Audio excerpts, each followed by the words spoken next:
नमस्कार। विषय वस्तु तर्फ प्रवेश गरौँ। आजको विषय वस्तु राष्ट्रिय सुरक्षा व्यवस्थापन रहेको छ।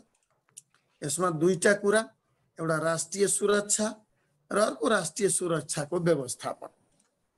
हामी इक्जाम ओरिएन्टेड भएर छलफल गर्नेछौँ र सबभन्दा पहिलो कुरा राष्ट्रिय सुरक्षा भनेको के हो? केलाई चाहिँ नेशनल सेक्युरिटी भन्छ।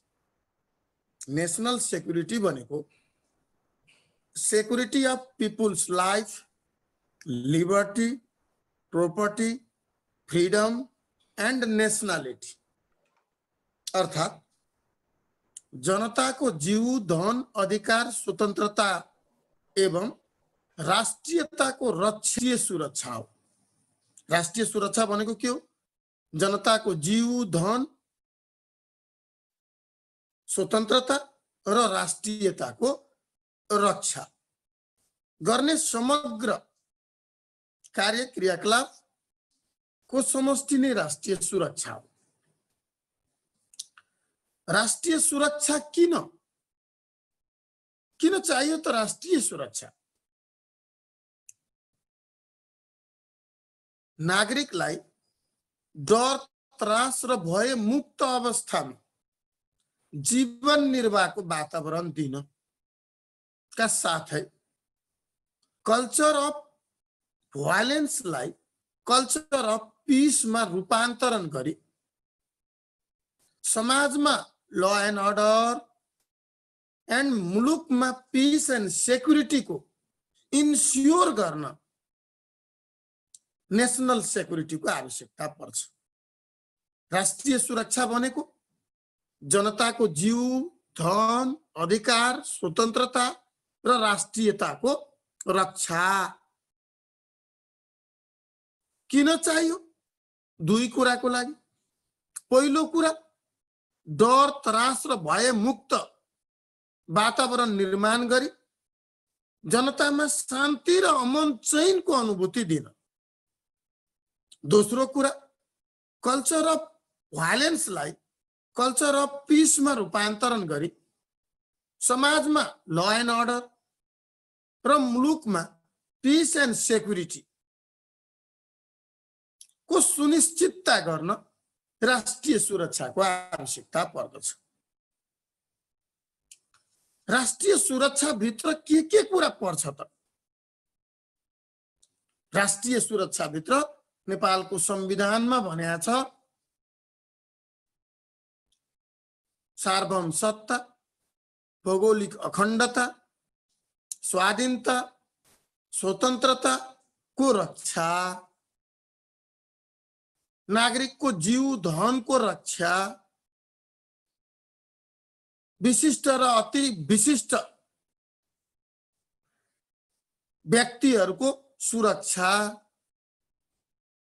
ऐतिहासिक र पुरातात्विक महत्वका वस्तु र स्थानहरूको रक्षा, सीमाको सुरक्षा, वातावरणीय सुरक्षा, खाद्य सुरक्षा,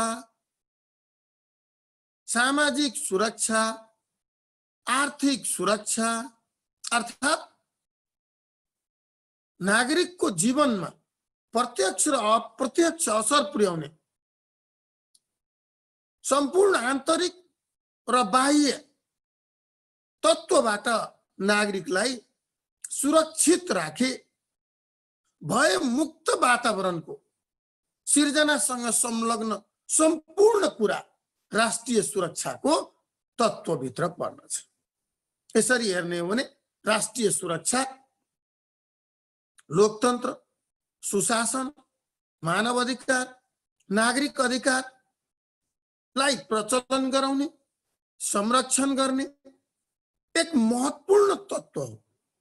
यसले राष्ट्रियताको प्रवर्धन गर्ने, राष्ट्रिय एकता बिग्रिन नदिने, राष्ट्रिय सम्पत्तिको जगेर्ना गर्ने, सदुपयोग गर्ने, संरक्षण गर्ने र राष्ट्र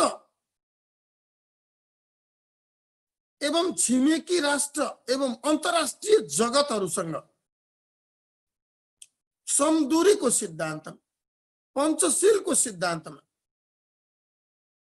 अन्तर्राष्ट्रिय सम्बन्ध स्थापित गराउने एउटा महत्त्वपूर्ण जगको रूपमा राष्ट्रिय सुरक्षा व्यवस्थापन रहेको, राष्ट्रिय सुरक्षा रहेको हुन्छ। यो त भयो राष्ट्रिय सुरक्षा।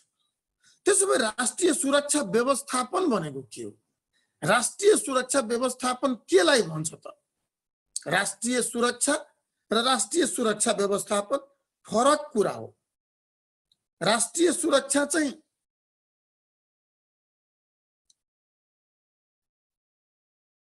राष्ट्रको नागरिकलाई, राष्ट्रको सम्पत्तिलाई, राष्ट्रको सार्वभौमसत्ता, भौगोलिक अखण्डता, अस्मिता, स्वाधीनता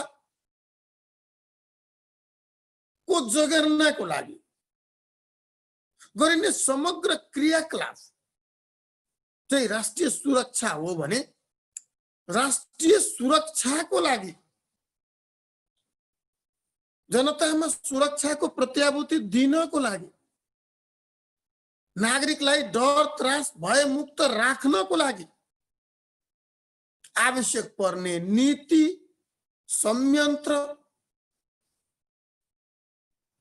उपकरण, हात हतियार लगायतका तत्त्वहरूको प्रबन्ध मिलाउनु, पूर्व तयारी गर्नु, सुरक्षा निकायलाई सक्रिय राख्नु, नागरिकमा सुरक्षाको प्रत्याभूति दिनु, यावत विषय वस्तुको पूर्व तयारी, सञ्चालन र नागरिकमा सुरक्षाको प्रत्याभूति दिने समग्र कार्य र गतिविधिको समष्टि चाहिँ राष्ट्रिय सुरक्षा व्यवस्थापन।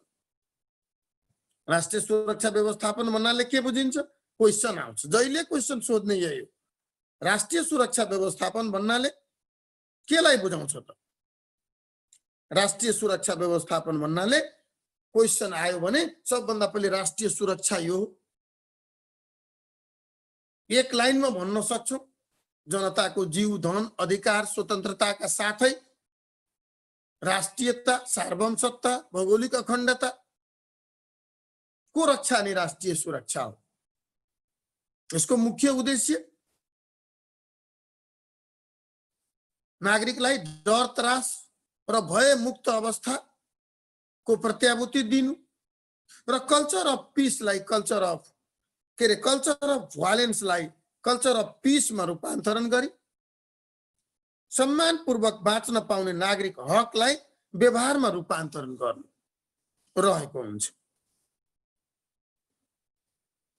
यसभित्र नागरिकको जीवनसँग सम्बन्ध राख्ने सम्पूर्ण पक्षहरू पर्छ। आर्थिक पक्ष, राजनीतिक पक्ष, सामाजिक पक्ष, वातावरणीय पक्ष, अन्तर्राष्ट्रिय पक्ष, अर्थात् मानवीय सुरक्षा, आर्थिक सुरक्षा, सामाजिक सुरक्षा, खाद्य सुरक्षा, वातावरणीय सुरक्षा, सीमा सुरक्षा, अति विशिष्ट र विशिष्ट व्यक्तिहरूको रक्षा, सार्वजनिक सम्पत्तिको रक्षा, समग्र कुरा राष्ट्रिय सुरक्षा भित्र पर्ने विषयवस्तु हुन्। त्यसो भए राष्ट्रिय सुरक्षा व्यवस्थापन भनेको के हो? राष्ट्रिय सुरक्षा व्यवस्थापन भनेको राष्ट्रिय सुरक्षाको तयारी, सुरक्षा प्रदान, सुरक्षाको प्रबन्ध र सुरक्षाको प्रत्याभूतिका लागि आवश्यक पर्ने नीति, जनशक्ति, प्रविधि, उपकरण, संरचना, संयन्त्र, कार्य र प्रक्रियाको पूर्व तयारी, सञ्चालन र व्यवस्थापन गर्ने कार्य चाहिँ राष्ट्रिय सुरक्षा व्यवस्थापन। राष्ट्रिय सुरक्षा व्यवस्थापन भनेको के हो? राष्ट्रिय सुरक्षाको तयारी, सुरक्षा प्रदान, सुरक्षाको प्रबन्ध र नागरिकमा सुरक्षाको प्रत्याभूतिका निमित्त आवश्यक पर्ने नीति, जनशक्ति, संरचना र संयन्त्र, विधि, कार्य र प्रक्रिया को पूर्व तयारी, परिचालन, सञ्चालन र व्यवस्थापनको समष्टि नै राष्ट्रिय सुरक्षा व्यवस्थापन। राष्ट्रिय सुरक्षा व्यवस्थापन किन फेरि कुरा आयो राष्ट्रिय सुरक्षा व्यवस्थापन किन आन्तरिक सुरक्षा व्यवस्था को सबलीकरण गरी नागरिकमा सुरक्षाको प्रत्याभूति दिनु राष्ट्रलाई आन्तरिक र बाह्य डर त्रास आक्रमण र भय मुक्त राख्नु नागरिकमा स्वतन्त्र पूर्वक बाँच्न पाउने अधिकारको सुनिश्चितता गर्नु